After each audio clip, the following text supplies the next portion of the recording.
Hello, and welcome to my new tips and tricks tutorial.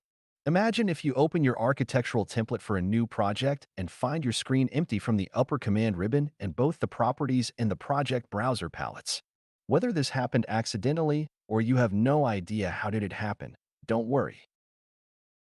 Let's start with the upper commands ribbon. To restore the default view of the icons below the commands, just go to any command and double-click it with your mouse.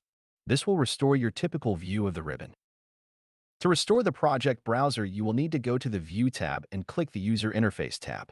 Under User Interface, just click the box for Project Browser. And there you go, Project Browser restored. Do the same steps to restore the Properties palette as well. Another problem that may face Revit users is accidentally undocking the Properties and the Project Browser palettes from their place. They will be floating on the screen, which may disturb the actual modeling process.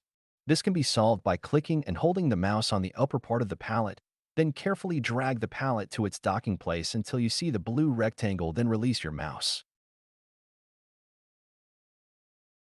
Repeat the same technique to dock the Properties palette in the upper left corner of the screen. But this is not the only docking option for your palettes. You can dock both the Properties and the Project Browser palettes above each other. You can then switch between the two palettes by simultaneously clicking their tabs in the lower end of the palette.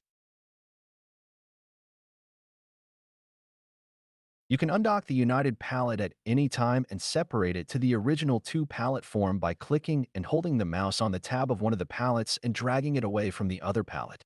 There you have the two separate palettes floating and waiting to be docked wherever you desire.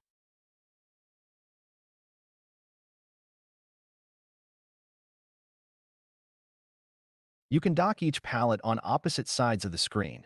This is a popular dock positioning that a lot of Revit users prefer, especially if you don't have two monitors to dock the palettes separately on one of them.